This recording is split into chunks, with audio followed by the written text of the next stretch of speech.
माझं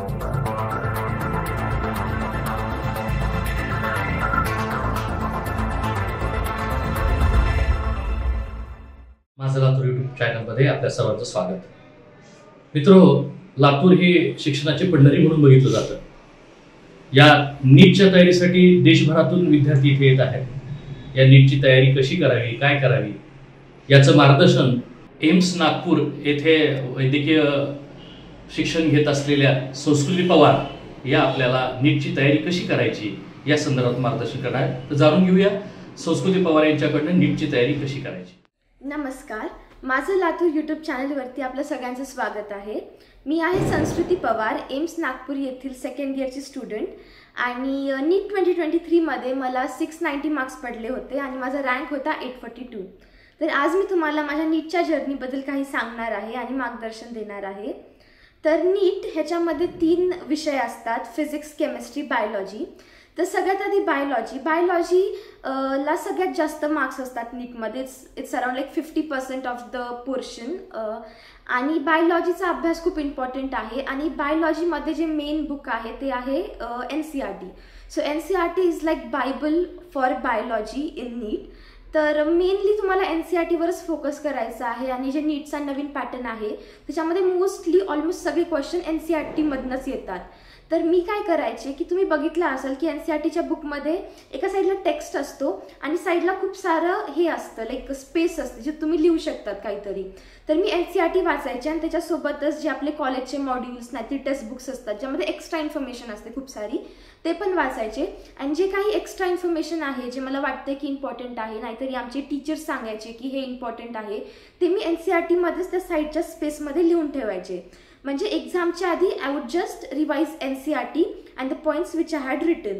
तर माझं एक खूप कमी टाईममध्ये चांगलं रिव्हिजन व्हायचं NCERTचं. आणि तुम्ही पण हे असं फॉलो करू शकतात. आणि बायोलॉजीसाठी NCERT इज फुल आणि प्रिव्हियस इयर क्वेश्चन्स जे की तुम्ही नंतर करणारच नीटच्या थोड्या महिन्यांआधी. त्यानंतर फिजिक्स. तर फिजिक्स खूप जणांना टफ सब्जेक्ट वाटतो, पण ॲक्च्युली मला फिजिक्स खूप सोपं जायचं. फिजिक्सचं कसं आहे, एकदा तुम्ही जर कॉन्सेप्ट नीट शिकलायत, नाहीतर तुमचे कॉन्सेप्ट्स क्लिअर आहेत, तर मग तुम्हाला फिजिक्स इझी जाणार. तर फिजिक्समध्ये इम्पॉर्टंट आहे की तुम्ही तुमचे जेही लेक्चर्स असतील, लाईक तुम्ही यूट्यूबवरून करतायत, नाहीतरी कॉलेजमध्ये तुमचे टीचर्स शिकवत आहेत, तर तुम्ही लेक्चर्स नीट करा आणि try to clear all your concept. जर तुम्हाला लेक्चरमध्ये कळत नाही तर तुम्ही नंतर डाऊट सोल्युशनमध्ये जा आणि ते पर्टिक्युलर कॉन्सेप्ट जे आहे ते शिकून घ्या. मग फिजिक्समध्येच इम्पॉर्टंट की तुम्ही आधी कॉन्सेप्ट शिकून घ्या आणि त्याच्यानंतर त्याच्यावर क्वेश्चन प्रॅक्टिस करा. आता क्वेश्चन पण आपण खूपदा प्रॅक्टिस करतात. असं होतं की आपण घरी क्वेश्चन सॉल्व्ह करतात ते होऊन जातात, पण नंतर एक्झाममध्ये ते सेम प्रश्न आहेत, तशाच टाईपचा प्रश्न तुमच्याकडनं होत नाही. कारण की एक्झाममध्ये यू हॅव दॅट प्रेशर, एक टाईमचा प्रेशर असतो, एक्झामचा प्रेशर असतो. तर त्याच्यासाठी मी काय करायचे की जेव्हा मी घरी प्रश्न सॉल्व्ह करायचे तेव्हाच मी टायमर लावून प्रश्न सॉल्व्ह करायचे. लाईक सपोज नीटमध्ये 45 प्रश्न असतात फिजिक्सचे, आणि तर मी ते नीटमध्ये 1 तासात एक्झाममध्ये 1 आवर द्यायचे मी फिजिक्ससाठी. तर मी घरी पण टायमर लावून प्रश्न सॉल्व्ह करायचे. मी 45 प्रश्न 1 आवरमध्ये सॉल्व्ह करणार. आणि जे तुम्हाला डाऊट्स आहेत ते तुम्ही प्लीज तुमच्या टीचर्सकडे जा, ते डाऊट्स क्लिअर करून घ्या. आणि टीचरकडे डाऊट्ससाठी जाणे इज व्हेरी इम्पॉर्टंट. कारण की तुम्ही सपोज एक प्रश्न घेऊन जात आहेत तर तुम्हाला ते जे टीचर्स आहेत ते आणखीन 1-2 प्रश्नाबद्दल एक्स्ट्रा सांगतील, लाईक तुमचा फायदाच होईल. आणि सपोज तुम्ही बुकमधनं ते शोधलं काय सोल्युशन आहे क्वेश्चनचं त्या, पण तुम्हाला ते टीचर्स एका इझी मेथडमध्ये सांगतील, लाईक ज्याच्यामध्ये कमी टाईम लागेल. So you should take your doubts to the teacher. तर हे होतं फिजिक्सचं. त्याच्यानंतर केमिस्ट्री. नाव केमिस्ट्री खूप ब्रॉड सब्जेक्ट आहे, त्याच्यामध्ये ऑर्गॅनिक, इनऑर्गॅनिक, फिजिकल केमिस्ट्री. तर physical chemistry is almost like physics. तर तुम्ही फिजिक्समध्ये कसं कॉन्सेप्ट्स करतात आणि नंतर क्वेश्चन्स करतात, तर फिजिकलचं तुम्ही तसंच करू शकतात. आता इनऑर्गॅनिक केमिस्ट्री खूप जणांना अवघड जातं, मला पण इनऑर्गॅनिक पर्सनली अवघड जायचं. तर इनऑर्गॅनिक केमिस्ट्रीमध्ये खूप रट्टा मारायच्या गोष्टी आहेत आणि ते तुम्हाला एका पॉईंटला लर्नच करायला लागतील. मग तेच इनऑर्गॅनिक केमिस्ट्रीमध्ये you should have a continuity, like तुम्ही आधीपासून तुम्हाला स्टिक होऊन राहायचं आहे. It's a very volatile subject, म्हणून तुम्हाला लाईक रोज थोडं इनऑर्गॅनिक केमिस्ट्री वाचायचंच आहे. आणि आधी तुम्ही इनऑर्गॅनिक केमिस्ट्री तुमच्या टीचर्सचे जे नोट्स असतात त्यातनं करू शकतात, नाहीतर जे मॉड्यूल्स असतात तुमचे त्यातनं करू शकतात. आणि जेव्हा तुम्हाला एक कॉन्फिडन्स येईल की हो माझी इनऑर्गॅनिक केमिस्ट्री आमच्या सरांच्या नोट्समधनं परफेक्ट झाली आहे, तुम्ही त्या पॉईंटला NCERTला टच करा. कारण की जर सपोज तुम्ही NCERT आधीच केली तर NCERTमध्ये खूप जास्त डेटा दिला आहे आणि तुम्हाला काइंड ऑफ कन्फ्युजन होऊ शकतं. त्याच्यामुळे आधी तुम्ही जे तुमचे टीचर्स आहेत रिस्पेक्टिव्ह त्यांचे नोट्स वगैरे जे असतील, त्यांची जी टीचिंग असेल ते तुम्ही आधी परफेक्ट करा आणि मग एंड स्टेजला NCERTकडे जावा. आणि NCERTमध्ये पण जे इम्पॉर्टंट पॉईंट्स वाटत आहेत त्याला हायलाईट करून ठेवायचं आणि नंतर जेव्हा तुम्ही NCERTचं रिव्हिजन करतायत फक्त तेच पॉईंट्स एकदा मग नेक्स्ट आहे ऑर्गॅनिक केमिस्ट्री. तर ऑर्गॅनिक केमिस्ट्रीमध्ये पण जे कॉन्सेप्ट्स आहेत ते खूप इम्पॉर्टंट आहे आणि त्याच्यानंतर प्रिव्हियस इयर क्वेश्चन एक आहेत. तर इन ऑर्गॅनिकची NCERT पण खूप चांगली आहे. सो आय प्रिफर की तुम्ही ऑर्गॅनिक केमिस्ट्रीची NCERT पण वाचा आणि प्रिव्हियस इयर क्वेश्चन्स सगळे नीट करून घ्या. आता खूप जण मला विचारतात की तू नीटमध्ये किती तास अभ्यास करायचीस, नाही तुझं शेड्यूल काय होतं. तर ॲक्च्युली मी कधी असं टाईम लावून अभ्यास नाही करायचे. मी डिसाईड करायचे की मला आज हे पोर्शन कंप्लीट करायचं. जसं की आज मला हे चॅप्टर करून झोपायचं आहे आणि मग मी स्टार्ट करायचे ते चॅप्टर करणं आणि जितकाही वेळ लागेल मला मी ते चॅप्टर करूनच झोपायचे. कारण की नीटमध्ये what is important is not the time की तुम्ही किती टाईम अभ्यास करतायत, पण तुमचा किती इफेक्टिव्ह अभ्यास होतोय ते इम्पॉर्टंट आहे. लाईक खूपदा असं व्हायचं की मी 2-3 तास बसायचे पण माझा हा फारच इफेक्टिव्हली स्टडी व्हायची. तर त्याच्यामुळे मी डिसाईड करायचे की मला हे चॅप्टर आहे आज हे कंप्लीट करायचं आहे, एकदम नीट कंप्लीट करायचं आहे की नंतर मला मग परत फक्त रिव्हिजन वाचायला पाहिजे ह्या चॅप्टरचं आणि मग मी ते तसं करायचे. सो तुम्ही लोक लाईक असं your study should be effective आणि अभ्यासासोबतच जे दुसऱ्या गोष्टी असतात जसं की a sound sleep of 8 hours is important. आपण खूपदा असं करतात की ह्या नीटचे जे टाईम आहे त्याच्यामध्ये आपण आपली स्लीपला कॉम्प्रोमाइज करतात, पण it's not valuable. Like it's not that worth it. तुम्हाला तुमची स्लीप नाही कॉम्प्रोमाइज करायला पाहिजे. तुमची जितकी साऊंड स्लीप होईल आणि तुम्ही जितके फ्रेश असणार नेक्स्ट डे तुम्ही तितकंच नीट पेपर सॉल्व्ह करू शकणार. So don't compromise with your sleep. आणि जे दुसरं आहे लाईक स्लीप आणि you should have some activity. Like तुमच्याकडे काहीतरी एक ॲक्टिव्हिटी नाहीतर रिक्रिएशनल गोष्ट असायला पाहिजे जी तुम्ही करणार. जसं की मी माझ्या नीटच्या वेळेस गाणे ऐकायचे, मला बोर झालं की मी वॉकला जायचे आणि गाणे ऐकायचे. तसं तुमच्या सगळ्यांकडे काहीतरी एक हॉबी नाहीतर रिक्रिएशनल ॲक्टिव्हिटी असायला पाहिजे जे तुम्ही तुमच्या जे शेड्यूल आहे त्याच्यामध्ये कुठेतरी करू शकतात. जसं की थोड्या जणांना डान्स आवडतो, मूवीज बघणं आवडतं, तर तुम्ही हे सगळं करू शकतात. मूवीज बघणं थोडं टाळा कारण की स्क्रीन टाईम म्हणजे जास्त नसायला पाहिजे आहे.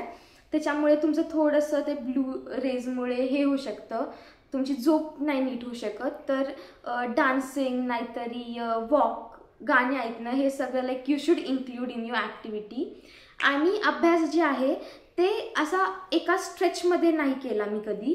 तर मी काय करायचे की 1.5 तासाचं टायमर लावायचे, 1.5 तास अभ्यास करायचे आणि मग 10 मिनिटाचा ब्रेक घ्यायचे. त्याच्यामध्ये मी गाणे ऐकायचे नाहीतर माझ्या आई पप्पांशी आजी आजोबांशी बोलायचे. तर you should not do your study in a long stretch. असं ब्रेक घेऊन तुम्ही जितकी स्टडी करणार ते तितकंच तुमचं लाईक नीट चांगली इफेक्टिव्ह स्टडी होणार. So now I will tell you guys about the revision technique which I followed in like last 3-4 months. तर माझा सिलेबस जे होता ते ऑलमोस्ट 4 महिन्यांआधी झाला होता आणि मग मी टेस्ट देणं सुरू केले होते. तर स्टार्टिंगला माझे 25% सिलेबसचे टेस्ट झाले, मग 50% आणि मग एका पॉईंटला 100% सिलेबसचे टेस्ट झाले. तर ॲक्च्युली जेव्हा हे लाईक 100% सिलेबसचे टेस्ट होतात तर तुमचे मार्क्स अचानक ड्रॉप होतात आणि ते सगळ्यांचंच होतं. माझे पण मार्क्स खूप ड्रॉप झाले अचानक आणि त्याच्यामुळे काइंड ऑफ स्ट्रेस नाहीतरी एक स्ट्रेस डेव्हलप होतो. पण ते स्ट्रेस नाही येऊ द्यायचा. सगळ्यांचेच मार्क्स एका पॉईंटला ड्रॉप होतात, पण मग तुम्हाला ते कन्सिस्टंटली अभ्यास करून तुमचे मार्क्स कुठे जात आहेत हे सगळं लक्षात ठेवून ते stress like you should recover it. आणि सपोज तुम्हाला कधी असं स्ट्रेस वगैरे येत आहे so the best thing is talk to your parents. मी माझ्या आईशी खूप बोलायचे जेव्हा पण मला टेन्शन यायचं आणि शी वॉज लाईक की तू टेन्शन घेऊ नकोस मार्क्सचं, तू जस्ट अभ्यास करत राहा, तुला तुझ्या अभ्यासावरती, तुला तुझ्या प्रिपरेशनवरती कॉन्फिडन्स असायला पाहिजे. जर तू कॉन्फिडेंट आहेस की मी हे चॅप्टर नीट केलं आहे आणि ह्याच्या पुढे ह्या चॅप्टरवरचे जेही प्रश्न येतील ते तुला येऊन जातील, तर ठीक आहे. जसं जसं आणखीन टेस्ट होतील, तुझे आणखीन चॅप्टर्स कवर होत जातील, तुझे मार्क्स वाढतील. तर हे आहे की स्ट्रेस घेऊ नका.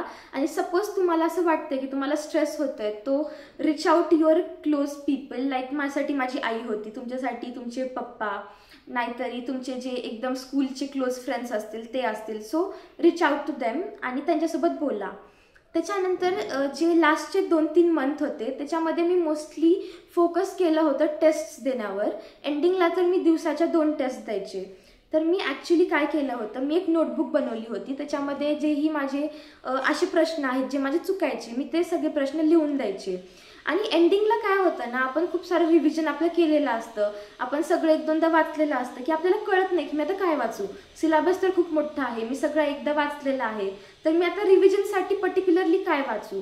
तर मी काय करायचे, मी पेपर द्यायचे, एक्झाम पेपर, आणि त्याच्यामध्ये माझे जे जे प्रश्न चुकायचे त्याचं मी एक इव्हॅल्युएशन करायचे की माझे मोस्ट ऑफ द प्रश्न कुठल्या टॉपिकमधनं नाहीतरी कुठल्या चॅप्टरमधनं चुकत आहेत. आणि मग मी तेच चॅप्टर परत वाचून घ्यायचे आणि असं वाचायचे की सपोज अशा टाईपचा प्रश्न परत आला तर मला तो चुकायला नाही पाहिजे. मग असं करून मी ऑलमोस्ट सगळे टॉपिक्स नलिफाय करत होते की मग माझा हा टॉपिक झाला आहे, हा पण झाला आहे. आणि हे सगळं लाईक माझं झालं आहे की सपोज नेक्स्ट टाईम असा प्रश्न आला तर तो मला चुकणार नाही. तर मी तुम्हाला पण रिकमेंड करेल की तुम्ही पण एक मिस्टेक नोटबुक बनवा, ज्याच्यामध्ये तुम्ही तुमचे जे चुकलेले प्रश्न आहेत ते लिहिणार आणि त्याचं एक सोल्युशन पण लिहिणार. आणि एंडिंगमध्ये तुम्ही जे रिव्हिजन करताय टॉपिक्सचं, you should revise on the basis of the test you are giving, की तुमचं काय चुकतं आहे आणि तेच तुम्हाला वाचून घ्यायचं आणि ते तुम्ही एकदा वाचलं की मग ते परत तुमचं चुकणार नाही. मग हे एक मी रिव्हिजनसाठी टेक्निक फॉलो केली होती. आणि एंडिंगला मी नोटीस केलं की जे कॉन्सेप्च्युअल मिस्टेक असतात त्याच्याहून जास्त खूप सारे सिली मिस्टेक्स पण होतात तुमचे. तर मी जी माझी मिस्टेक नोटबुक होती त्याच्यामध्ये सपोज माझी सिली मिस्टेक झाली, जसं की मी कॅल्क्युलेशन एरर केलं आहे, नाहीतरी मी बबल करण्यामध्ये मिस्टेक केली आहे, तर मी ते पण लिहून ठेवायचे की हे क्वेश्चन होता, ह्याच्यामध्ये मी कॅल्क्युलेशन मिस्टेक केली आहे. मग नेक्स्ट टाईम तुम्ही जेव्हा पेपरच्या आधी ते मिस्टेक नोटबुक वाचतात तुमच्या लक्षात येतं की हो लास्ट टाईम मी कॅल्क्युलेशन मिस्टेक केली होती, तर मला ह्या टाईम ते कॅल्क्युलेशन मिस्टेक नाही करायची आहे. नाहीतर मी बबलिंगमध्ये एरर केला होता, तर मला यावेळेस बबलिंग नीट करायची आहे. तर हे एक आहे रिव्हिजनसाठी. आणि रिव्हिजनसाठी एंडिंगला तुम्ही NCERTवर स्टिक राहा बायोलॉजीमध्ये. सो बायोलॉजीमध्ये मी NCERTमधनं रिव्हिजन केलं होतं सगळं. केमिस्ट्रीमध्ये मी फिजिकल केमिस्ट्रीचे शॉर्ट नोट्स वाचले होते आणि ऑर्गॅनिक आणि इनऑर्गॅनिकची NCERTच वाचली होती एंड रिव्हिजनसाठी. आणि फिजिक्समध्ये पण I relied on my short notes. आणि शॉर्ट नोट्स मी प्रिफर करेल की तुम्ही स्वतःच जेव्हा तुम्ही अभ्यास करता चॅप्टरचा तेव्हा बनवा, कारण की जे स्वतःचे शॉर्ट नोट्स असतात तेच तुम्हाला नीट लक्षात येतात रॅदर दॅन तुम्ही कुठले शॉर्ट नोट्स घेतायत विकत आणि ते वाचतायत. सो आय रिकमेंड की तुम्ही स्वतःचे शॉर्ट नोट्स बनवा स्वतःच्या लँग्वेजमध्ये. आणि हे झालं. मग टायमिंग एक इश्यू आहे की टाईम कसं मॅच करायचा एक्झाममध्ये. तर मी एक्झाममध्ये सगळ्यात आधी आता टाईम मॅनेजमेंट हे पण खूप मोठा इश्यू असतो एक्झाममध्ये. खूपदा आपलं असं होतं की तुम्हाला येत असतं पण तुम्हाला टाईम पुरत नाही ते क्वेश्चन सॉल्व्ह करायला. तर मी पर्सनली सगळ्यात आधी बायोलॉजी सॉल्व्ह करायचे, मग फिजिक्स आणि मग केमिस्ट्री. तर बायोलॉजीचे प्रश्न कसे सोपे असतात आणि फास्ट क्विकली सॉल्व्ह होतात, तर मी पटकन आधी बायोलॉजी सॉल्व्ह करायची. आणि मला कसं वाटायचं की माझा 50% पेपर झाला आहे आणि मला कॉन्फिडन्स असायचा त्या 50% पेपरवरती. तर मी सगळ्यात आधी बायोलॉजी सॉल्व्ह करायचे आणि मग बायोलॉजी बबल पण करून टाकायचे लगेच. आणि त्याच्यानंतर मी फिजिक्स सॉल्व्ह करायचे, कारण की फिजिक्समध्ये कसं खूप सारं सॉल्व्ह करायला लागतं, कॅल्क्युलेशन्स ते असतात. आणि माझं पेपरच्या मिडलमध्ये माझं जे हे असायचं स्पीड नाहीतर ॲक्युरसी असायची ते मॅक्झिमम असायची, कारण की आणि एंडिंगला मला थोडा टाईमचा प्रेशर यायचा. त्याच्यामुळे मग मी फिजिक्स मिडलमध्ये ठेवायचे आणि त्याच्यानंतर एंडिंगला केमिस्ट्री सॉल्व्ह करायचे. तर तुम्ही कसं करू शकतात, आता तुमच्याकडे टाईम आहे आणि तुमचे पेपर्स होतात, तर तुम्ही ट्राय अँड एरर मेथडनी तुम्ही ट्राय करा की तुम्हाला काय मेथड सूट होतं. जसं की माझे थोडे फ्रेंड्स आधी बायो करायचे, मग केमिस्ट्री करायचे आणि एंडला फिजिक्स करायचे. तर सगळ्यांना वेगवेगळ्या गोष्टी सूट होतात. तर तुमच्याकडे आता टाईम आहे, सो यू कॅन ट्राय. तुम्ही 1-2 पेपरमध्ये बायोलॉजी आधी करा, मग फिजिक्स करा, केमिस्ट्री करा, नंतर शफल करून बघा. आणि आणि डिसाईड की तुम्हाला काय सूट होतं आहे आणि तुम्हाला कशामध्ये लाईक सगळ्यात चांगला ॲक्युरेटली तुमचा पेपर सॉल्व्ह होतो आहे.